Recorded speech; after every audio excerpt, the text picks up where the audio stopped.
लाखों साल पहले हमारे पूर्वज कैसे दिखते थे? वो क्या खाते थे? क्या वो हमारी तरह सोचते थे? इमेजिन करो, एक ऐसा वक्त जब आग जलाना एक सुपर पावर जैसा था और पत्थर का एक सिंपल टूल बनाना किसी इन्वेंशन से कम नहीं था। आज हम उसी एंशिएंट दुनिया में एक सफर पर जा रहे हैं और ये सिर्फ हड्डियों और पत्थरों की कहानी नहीं है, ये हमारी अपनी कहानी है। राइट। ये कहानी है सर्वाइवल की, इनोवेशन की और उस लॉन्ग लॉन्ग जर्नी की जिसने हमें वो बनाया जो हम आज हैं। एग्जैक्टली। तो अपनी सीट बेल्ट्स बांध लो, क्योंकि हम ह्यूमन एवोल्यूशन के सबसे एक्साइटिंग चैप्टर्स को अनपैक करने वाले हैं। अगर ये सफर आपको कुछ नया सिखाए तो hit subscribe now, comment your feedback, share to grow the channel. So let's lock in the journey together. बिल्कुल। आज के हमारे इस बड़े और डिटेल डिस्कशन का ब्रॉड माइक्रो थीम है मानव विकास की कहानी, हमारे पूर्वजों की यात्रा, the story of human evolution, a journey of our ancestors. इस सफर में हम 4 मेजर स्टॉप्स पर रुकेंगे। सबसे पहले हम मिलेंगे होमो इरेक्टस से, और ट्रू पायोनियर। फिर हम जानेंगे आर्केइक सैपियंस के बारे में, जो हमारे और इरेक्टस के बीच की एक इंपॉर्टेंट कड़ी थे। The bridge basically. Exactly, the bridge. इसके बाद हम निएंडरथाल्स की दुनिया को एक्सप्लोर करेंगे, जो आइस एज के असली सर्वाइवर्स थे। और आखिर में हम पहुंचेंगे मॉडर्न होमोसेपियंस तक, यानी हमारी अपनी कहानी की शुरुआत तक। तो चलिए टाइम मशीन में बैठते हैं and let's start this deep dive. Topic name homo erectus, the upright pioneer. तो हमारा पहला स्टॉप है होमो इरेक्टस। बेसिकली ये वो पहले ह्यूमन एंसेस्टर थे जो पूरी तरह से सीधे खड़े होकर चलते थे, जैसे हम चलते हैं। हाँ, इसीलिए इनके नाम में इरेक्टस है, राइट? जिसका मतलब है अपराइट। बिल्कुल, और ये एक रेवोल्यूशनरी चेंज था। रियल लाइफ एग्जांपल से समझते हैं। इमेजिन करो, आपकी स्कूल की स्पोर्ट्स टीम पहली बार स्टेट लेवल टूर्नामेंट के लिए दूसरे शहर जा रही है। ये एक बहुत बड़ी बात है, right? Right, a huge deal. Homo erectus ने यही किया, बट फॉर कॉन्टिनेंट्स। वो पहले होमिनिड्स थे जो अफ्रीका से बाहर निकलकर एशिया और यूरोप तक पहुंचे। The first globe trotters of our family tree. So cool ना? एब्सोल्युटली। अब जरा इसकी डिटेल्स में चलते हैं। इंट्रोडक्शन की बात करें तो होमो इरेक्टस हमारे एवोल्यूशन की कहानी में एक रियल गेम चेंजर थे। ये लगभग 1.6 मिलियन से 0.12 मिलियन ईयर्स अगो तक मौजूद थे। Okay, so a very long time. A very long time. Primitive face था, लेकिन ब्रेन साइज ऑस्ट्रेलोपिथेसीन से काफी बड़ा था। और इनकी डिस्कवरी कैसे हुई? मतलब हमें इनके बारे में पता कैसे चला? Good question. इनकी कहानी 1891 में शुरू हुई, जब यूजीन डुबोइस को जावा इंडोनेशिया में एक स्कल कैप और कुछ हड्डियां मिली। जावा में? इंटरेस्टिंग। हाँ, उन्होंने इसे पिथेकेंथ्रोपिस इरेक्टिस नाम दिया, मतलब इरेक्ट एप मैन। बाद में चाइना के ज़ाओकोडियन केव्स में भी ऐसे ही फॉसिल्स मिले, जिन्हें पीकिंग मैन कहा गया। अच्छा, तो जावा मैन और पीकिंग मैन ये दोनों होमो इरेक्टिस ही थे? करेक्ट। 1960s में साइंटिस्ट ने रियलाइज किया कि ये सब एक ही स्पीशीज हैं, और तब जाकर इन्हें होमो इरेक्टस नाम दिया गया। अब आते हैं कोर लॉजिक पे, what made them so special? सबसे पहली बात, डिस्ट्रीब्यूशन। जैसा आपने कहा, ये एक्सप्लोरर्स थे।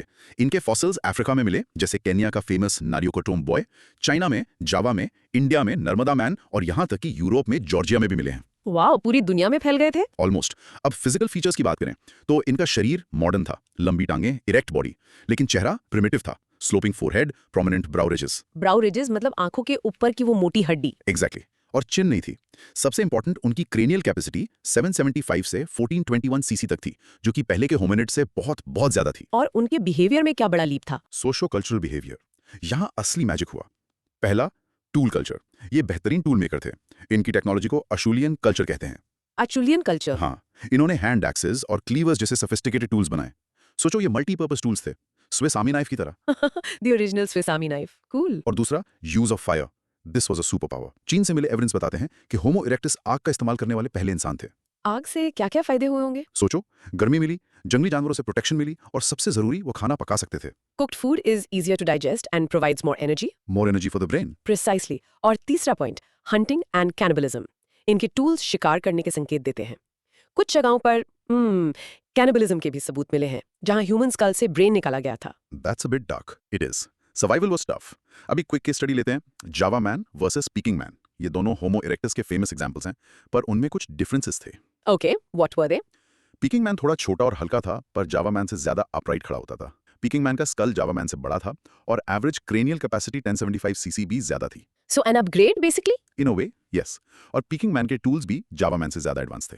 तो इसका रियल वर्ल्ड इम्पैक्ट क्या हुआ? मतलब what was their legacy? Homo erectus ने साबित किया कि अडेप्टेशन सिर्फ फिजिकल नहीं होता। टेक्नोलॉजी जैसे कि टूल्स, और कल्चर जैसे कि फायर का इस्तेमाल करके नए एनवायरनमेंट्स में सर्वाइव किया जा सकता है। उन्होंने ही फ्यूचर ह्यूमन माइग्रेशंस की नींव रखी। Fantastic. In short, homo erectus एक बेहद सक्सेसफुल स्पीशीज थी, जिसने इंसानी एवोल्यूशन को एक नई डायरेक्शन दी। एब्सोल्युटली। वाओ। ओके, अब कुछ क्रॉस क्वेश्चनिंग हो जाए ताकि कॉन्सेप्ट्स और क्लियर हो जाएं।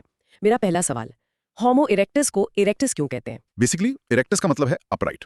ये पहले होमिनिड थे जो हमारी तरह सीधे खड़े होकर चलते थे। This was a revolutionary change. इससे उनके हाथ फ्री हो गए टूल्स यूज करने और चीजें कैरी करने के लिए। Good one.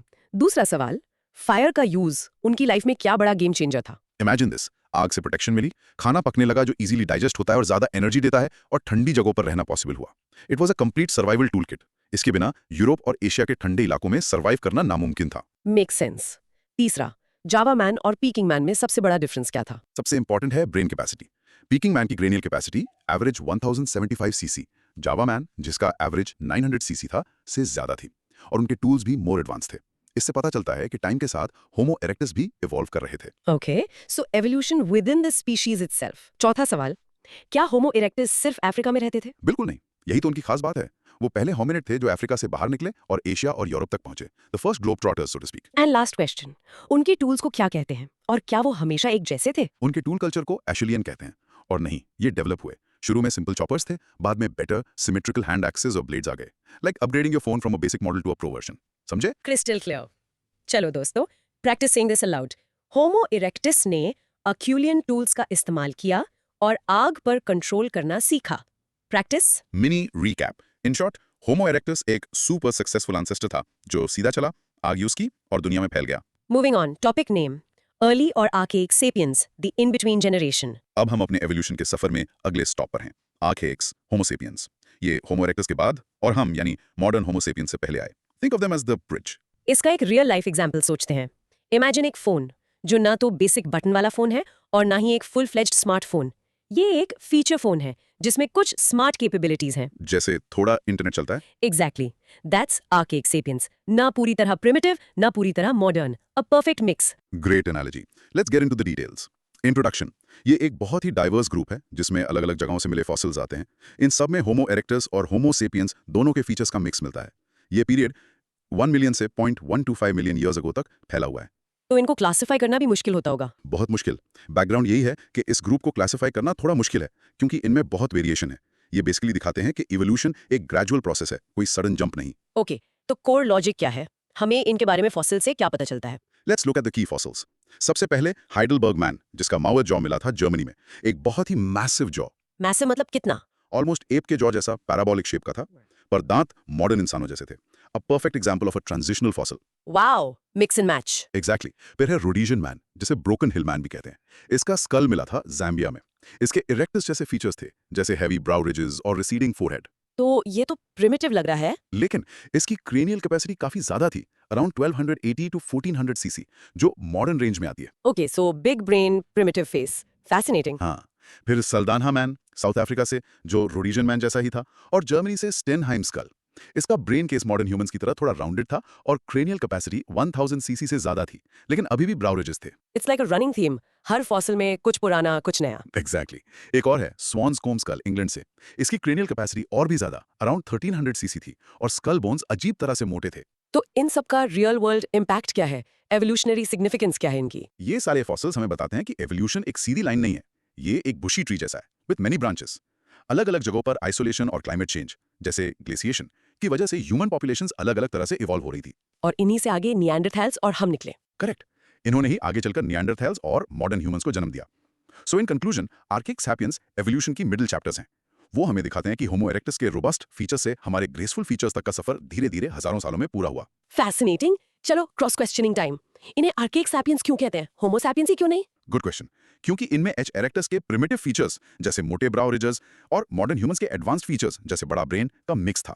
देवर आर्किक और ओल्ड स्कूल सैपियंस, पूरी तरह मॉडर्न नहीं बने थे। ओके, हाइडलबर्ग मैन की सबसे यूनिक बात क्या थी? उसका जॉ बहुत ही मैसिव और रोबस्ट था, ऑलमोस्ट एप जैसा, लेकिन दांत यानी टीथ मॉडर्न ह्यूमंस जैसे थे। ये परफेक्ट एग्जांपल है मोज़ाइक एवोल्यूशन का, जहां बॉडी के कुछ पार्ट्स जल्दी इवॉल्व होते हैं और कुछ बाद में। तो क्या इन सब फॉसिल से हमें एवोल्यूशन के बारे में क्या पता चलता है? It tells us that evolution is not a straight line. It's a messy, gradual process with a lot of local variation. ये fossils उसी gradual change के concrete evidence हैं। याद रखना, evolution is not a ladder, it's a tree. Got it. Rhodesian man का brain तो काफी बड़ा था, फिर भी वो मॉडर्न ह्यूमन क्यों नहीं था? क्योंकि cranial capacity ही सब कुछ नहीं है। उसका skull अभी भी primitive था, receding forehead, massive brow ridges. The overall package यानी पूरा combination of features अभी तक modern नहीं था। Make sense. लास्ट वन, नए फाइंड्स जैसे होमो नलेडी इस पिक्चर में कहाँ फिट होते हैं? आहा, नलदी, ये एक रीसेंट डिस्कवरी है साउथ अफ्रीका से, जो इस कहानी को और भी कॉम्प्लेक्स बनाती है। इसमें भी प्रिमिटिव जैसे स्मॉल ब्रेन, कर्व फिंगर्स, और मॉडर्न जैसे human like feet and hands features का अजीब मिक्स है। ये दिखाता है कि अफ्रीका में एक ही टाइम पर कई तरह के होमिनिड्स एग्जिस्ट कर रहे थे। ऑसम। दोस्तों, practice saying this. Archaic sapiens, homo erectus और होमो सेपियंस के बीच के इंटरमीडिएट फॉर्म्स थे। Rehearse it now. Mini recap. In short, archaic sapiens evolution की मिडिल चैप्टर हैं, जो दिखाते हैं कि हम कैसे ग्रेजुअली डेवलप हुए। ऑलराइट, अब आते हैं हमारे सबसे फेमस कजिन्स पर। Topic name Neanderthal man, the ice age superstars. अब हम मिलने जा रहे हैं हमारे सबसे फेमस कजन से, निएंडरटॉल्स। इनके बारे में बहुत सारे मिथ्स हैं, जैसे ये ब्रूटिश केवमेन थे। आज हम उन मिथ्स को बस्ट करेंगे। इसकी एक रियल लाइफ एनालॉजी सोचो। Imagine a group of people who are experts at surviving in extreme cold, जैसे एक्सपर्ट माउंटेनियर्स जो हिमालय में रहते हैं। उनकी बॉडी, उनके टूल्स, उनका कल्चर, सब उस टफ एनवायरनमेंट के लिए परफेक्टली डिजाइंड होता है। Perfect analogy. That's Neanderthals for the ice age in Europe. Exactly. चलिए उनकी दुनिया में एंटर करते हैं। इंट्रोडक्शन। निएंडरथाल्स या होमो निएंडरथालेंसिस एक ऐसी ह्यूमन स्पीशीज थी जो यूरोप और वेस्ट एशिया में 2.5 लाख से 40,000 साल पहले तक रहती थी। They were not our direct ancestors, but our close cousins. Cousins, not ancestors, ये इंपॉर्टेंट डिस्टिंक्शन है। बहुत इंपॉर्टेंट। बैकग्राउंड की बात करें तो उनका ओरिजिन होमो हाइडेलबर्गिनसिस से माना जाता है, अराउंड 0.25 माया। उनका नाम जर्मनी की निएंडर वैली से आया है, जहां 1856 में उनका पहला फॉसिल रिकॉग्नाइज किया गया था। Okay, now for the core logic. क्या सब निएंडरथाल्स एक जैसे थे? नहीं, टैक्सोनॉमी के हिसाब से इन्हें 2 ग्रुप्स में बांटा जाता है। पहला, क्लासिकल निएंडरथल्स। ये वेस्टर्न यूरोप में रहते थे और कोल्ड क्लाइमेट के लिए हाईली अडेप्टेड थे, बहुत मस्कुलर, शॉर्ट एंड स्टाउट। लाशापलोसांस इसका क्लासिक एग्जांपल है। और दूसरा ग्रुप? दूसरा है प्रोग्रेसिव निएंडरथल्स। ये नियर ईस्ट और सेंट्रल एशिया में रहते थे। इनके फीचर्स थोड़े मॉडर्न ह्यूमंस जैसे थे। इजराइल के माउंट कार्मल के फॉसिल्स इसका एग्जांपल हैं। इंटरेस्टिंग। तो उनके फिजिकल फीचर्स क्या थे जो उन्हें इतना यूनिक बनाते थे? They were built for the cold. सबसे पहले क्रेनियल कैपेसिटी। इनका ब्रेन हमसे बड़ा था, एवरेज 1600 सीसी। Wait, what? हमसे बड़ा? यस, लेकिन ब्रेन का स्ट्रक्चर अलग था। उनका स्कल लॉन्ग एंड लो था, हेवी ब्राउ रिजेस, प्रोजेक्टिंग मिड फेस जैसे मजल लाइक, और एक ऑक्सीपिटल बन, स्कल के पीछे एक बन जैसा शेप। इंपॉर्टेंटली, इनके पास चिन नहीं थी। और बॉडी? बॉडी शॉर्ट थी, एवरेज 5'1" to 5'5", वेरी रोबस्ट और मस्कुलर। शॉर्ट लिम्स और ब्रॉड चेस्ट हीट कंजर्व करने में हेल्प करते थे। ये बायोलॉजी के एलेंस और बर्गमन रूल्स का परफेक्ट एग्जांपल है। सो दे वर मोर देन जस्ट केवमेन। उनकी कल्चर कैसी थी? उनका सोशो कल्चरल बिहेवियर बहुत एडवांस था। उनकी टूल कल्चर को मॉस्टीरियन कल्चर कहते हैं। ये होमो इरेक्टस से ज्यादा एडवांस थी। वो डाइवर्स टूल्स बनाते थे, जैसे points, scrapers etcetera. Okay, better tools. What else? Ritualistic burials. ये अपने डेड को इंटेंशनली दफनाते थे। शानीदार केव, इराक में एक स्केलेटन मिला है जिससे शायद फूलों के साथ दफनाया गया था। Flowers, that suggest complex emotions, belief in an आफ्टरलाइफ may be. Exactly. ये सिर्फ सर्वाइवल नहीं था। फिर कंपैशन। लर्चेपेल उसेन्स का स्केलेटन एक ओल्ड मैन का था जिसे सिवियर आर्थराइटिस था और उसके कई दांत नहीं थे। फिर भी वो जिंदा रहा, मतलब उसकी ग्रुप ने उसकी केयर की होगी। Unbelievable. What about language and art? Language के बारे में डिबेट है। उनके पास सिंबॉलिक थॉट था, पर उनका वॉइस बॉक्स मॉडर्न ह्यूमंस जैसा नहीं था, तो शायद उनकी लैंग्वेज हमसे डिफरेंट थी। और आर्ट, फ्रांस की ब्रिनिकल केव में 360 मीटर अंदर स्टैलेग्माइट से बनाए गए रिंग्स मिले हैं जो 1,70,000 साल पुराने हैं। 1,70,000 साल? That's mind blowing. ये कॉम्प्लेक्स सोशल स्ट्रक्चर और प्लानिंग दिखाता है। So the real world impact is कि निएंडरथल्स हमें बताते हैं कि ह्यूमन होने का सिर्फ एक ही तरीका नहीं है। They were a different yet highly successful and intelligent kind of human. In conclusion, Neanderthals सिर्फ टफ सर्वाइवर्स नहीं थे। They were intelligent, compassionate beings with a rich culture precisely, who thrived in a harsh world for thousands of years. This is truly mind blowing. Okay, cross questioning. पहला, Neanderthals का brain हमसे बड़ा था, तो वो हमसे ज्यादा इंटेलिजेंट थे क्या? Not necessarily. Brain size is not the only measure of intelligence. Brain structure भी मैटर करता है। उनका ब्रेन विजन और बॉडी कंट्रोल के लिए ज्यादा डेडिकेटेड था, जो हंटिंग के लिए जरूरी था, जबकि हमारा ब्रेन सोशल नेटवर्किंग, लैंग्वेज और एब्स्ट्रैक्ट थॉट के लिए मोर डेवलप्ड है। Different kinds of intelligence, you see? Make sense. उनकी बॉडी शॉर्ट एंड स्टाउट क्यों थी? This is a classic example of biological adaptation. Cold climates में एक compact body with short limbs heat loss को कम करती है।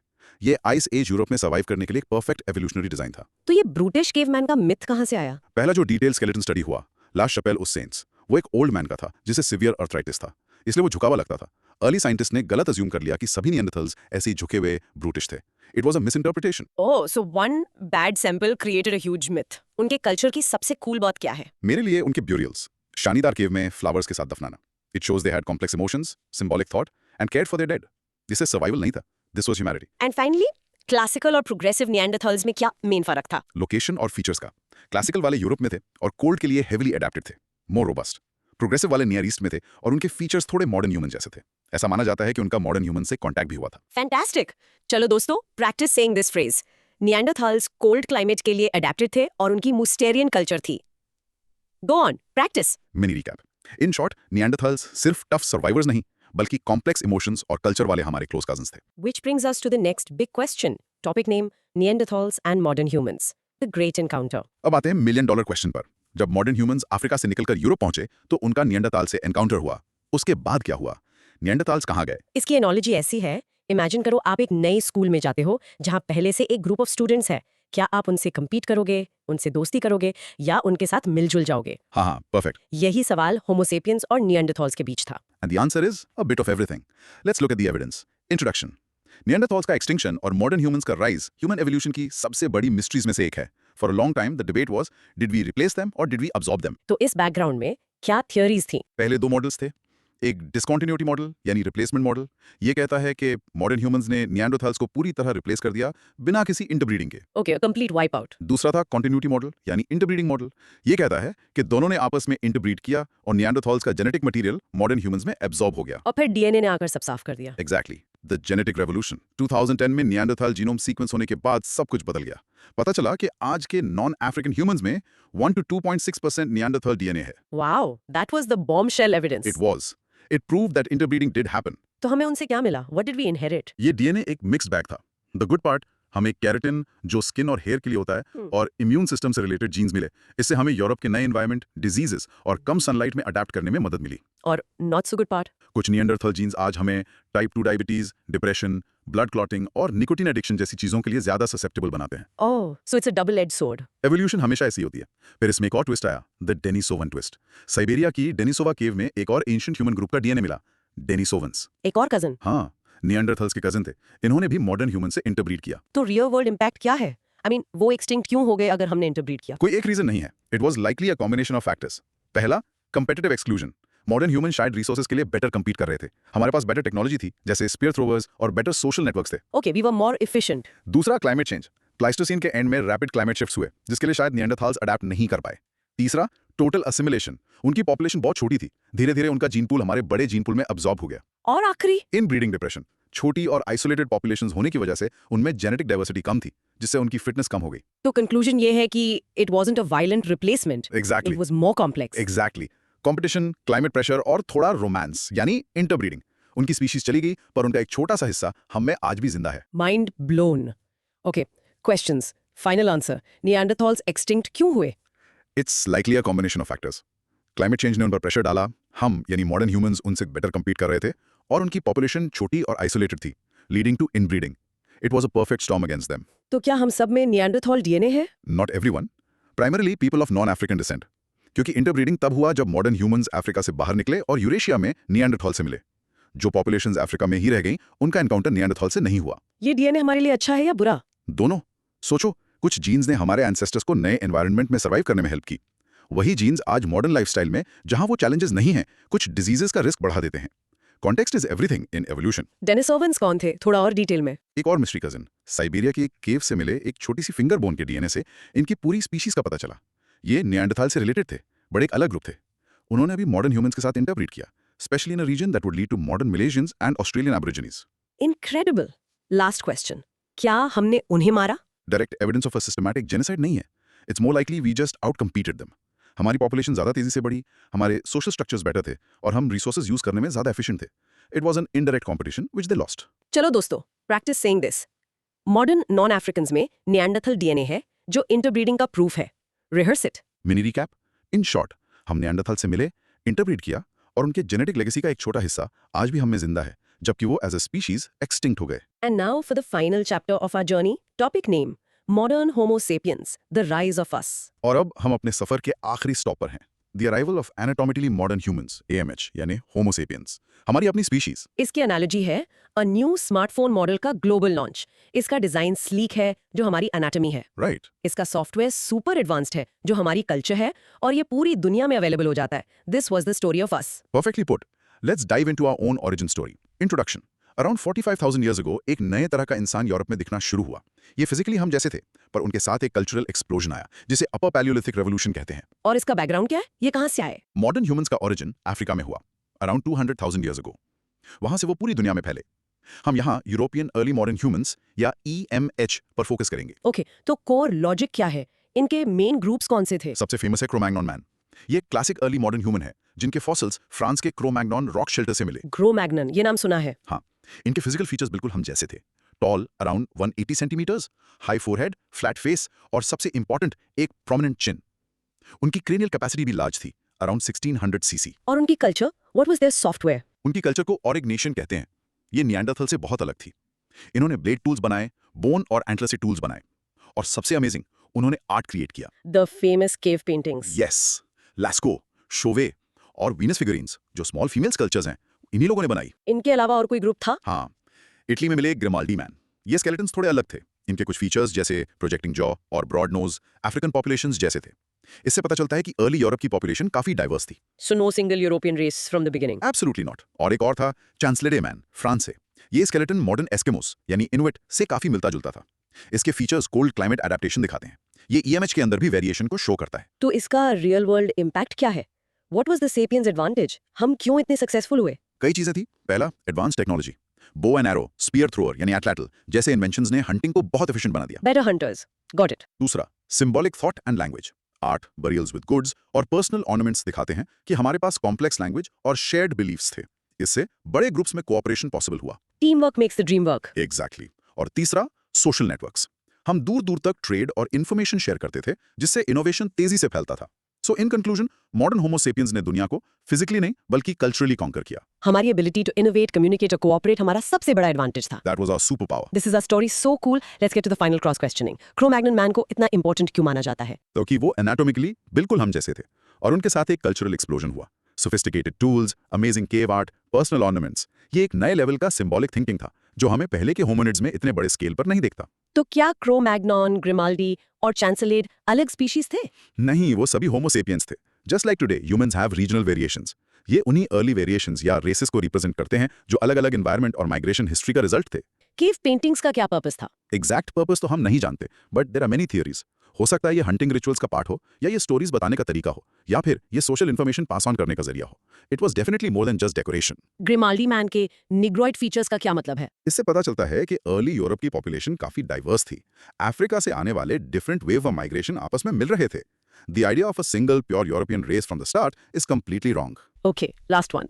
चांसेलेड man का एस्किमोज से कनेक्शन कैसे हो सकता है? उसके स्कल और body features cold climate adaptation दिखाते हैं जो मॉडर्न इनुइट पॉपुलेशंस में भी मिलते हैं। एक थियरी है कि जब ग्लेशियर्स पिघले तो उनके एंसेस्टर्स यूरोप से बेरिंग स्ट्रेट क्रॉस करके नॉर्थ अमेरिका माइग्रेट कर गए। It's a hypothesis about ancient migration patterns based on skeletal similarities. What a journey! दोस्तों, practice saying this final line. Cro-Magnon man में एडवांस टूल्स बनाए और cave paintings की शुरुआत की। Mini recap. In short, modern Homo sapiens ने सिर्फ physically ही नहीं बल्कि अपनी क्रिएटिविटी, कल्चर और कोऑपरेशन से पूरी दुनिया को डोमिनेट किया। जो years लंबी है, होमो इरेक्टस के पहले कदम से लेकर क्रो-मैग्नन की आर्ट तक। Let's do a final enthusiastic recap of this entire journey. Broad micro theme था मानव विकास की कहानी, हमारे पूर्वजों की यात्रा। Let's go! पहला, होमो इरेक्टस। ये थे असली पायनियर्स जो सीधे खड़े हुए, आग का इस्तेमाल किया और अफ्रीका से बाहर निकलकर दुनिया में फैल गए। Next, arcade sapiens. ये थे एवोल्यूशन के मिडलमैन जिन्होंने इरेक्टस के प्रिमिटिव फीचर्स और हमारे मॉडर्न फीचर्स के बीच का गैप भरा। फिर आए निएंडरथॉल्स। ये थे आइस एज के सर्वाइवर्स, हमारे इंटेलिजेंट, कल्चरली रिच कजन्स जिन्होंने एक टफ दुनिया में थ्राइव किया। Then the great encounter. हम निएंडरथॉल से मिले, कम्पीट किया और उनसे इंटरब्रीड भी किया। उनकी लेगेसी का एक छोटा हिस्सा आज भी हम में जिंदा है। और आखिर में मॉडर्न होमो सैपियंस। और आखिर में हम आए अपने एडवांस टूल्स, आर्ट और सिंबॉलिक थॉट के साथ। हमने इस प्लैनेट पर अपनी एक अलग पहचान बनाई। अब इस पूरे नॉलेज को लॉक करने के लिए here are 6 short content probes for you to practice. Try to answer them out loud. Ready. 1. 1 minute में होमो इरेक्टस के 3 सबसे बड़े अचीवमेंट्स बताओ। हिंट है body, tool, element. 2. Archaic sapiens को ट्रांजिशनल क्यों कहते हैं? हाइडलबर्ग मैन का एग्जाम्पल देकर समझाओ। 3. निएंडरथल्स के ब्रूटिश केवमैन इमेज को गलत साबित करने के लिए 2 कल्चरल प्रूफ्स दो। हिंट है डेड और इंजर्ड। 4. समझाओ कि सिर्फ नॉन अफ्रीकन्स में ही निएंडरथल डीएनए क्यों मिलता है। 5. क्रो-मैग्नन कल्चर की 2 ऐसी चीजें बताओ जो उन्हें पहले के होमिनिड से ड्रामेटिकली अलग करती हैं। And number 6. इस पूरी कहानी से एवोल्यूशन के बारे में आपने सबसे इंपॉर्टेंट बात क्या सीखी? स्ट्रेट लाइन और bushy tree. Great questions. And now for your final challenge. अपने किसी फ्रेंड या फैमिली मेंबर को 3 मिनट में मानव विकास की ये पूरी जर्नी होमो इरेक्टस से लेकर क्रो-मैग्नन तक समझाने की कोशिश करो। Use analogies, be energetic and see if you can make them understand this amazing story. What a deep dive. ये कहानी हमें याद दिलाती है कि हम एक लंबी और इनक्रेडिबल जर्नी का हिस्सा है। और ये हमें एक आखिरी प्रोवोकिंग थॉट के साथ छोड़ जाती है। हमारी स्पीशीज होमो सेपियंस ने इस प्लैनेट पर सबसे ज्यादा बदलाव लाए हैं। जिस तरह हमने अपने एनवायरनमेंट को बदला है, क्या हमारा एवोल्यूशन अभी भी चल रहा है? और अगर हाँ, तो अगले 10,000 सालों में हम क्या बन जाएंगे? Something to think about. अगर ये लेक्चर आपके काम आया and you learned something new today, then please subscribe now, comment your feedback and share to grow the channel. हम मिलेंगे अगले डीप डाइव में।